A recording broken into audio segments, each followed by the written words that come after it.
What's up mga ka-Windy Boy? Dito nga pala ako sa Elbow Falls mga kabayan ha.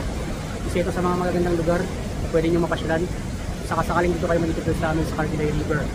Only in Alberta, Canada mga kabayan ha. Anyways, naroon pala ako ibabahagi sa inyo magandang balita.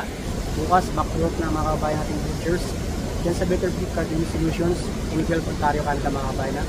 Dahil nung Sabado, nagkaroon na ng agreement or nagkaroon na ng panibagong kontrata. Nagkaroon na sila ng settlement regarding salary and lahat ng mga improvement na dapat ipatupad mga kabayan.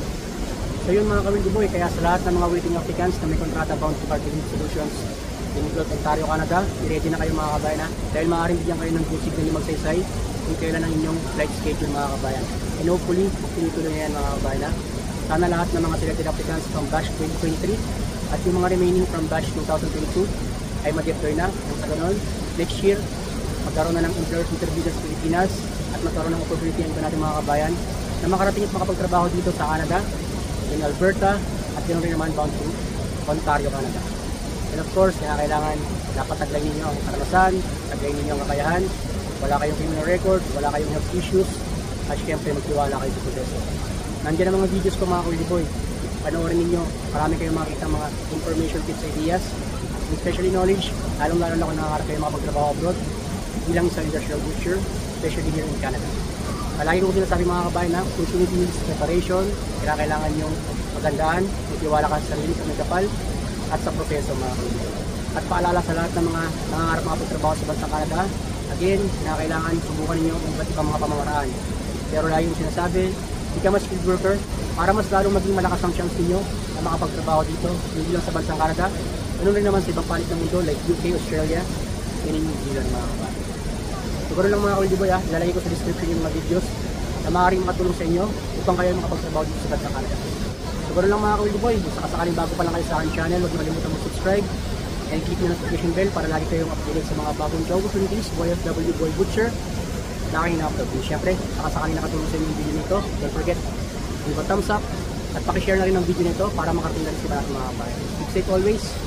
God bless mga ka-Windy Boy. See you in the next video. Bye bye.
Mga ka-Windy Boy, yan time na. Bye bye na Elbow Falls. See you next time. Sulit pa mamasyal dito mga kabayan.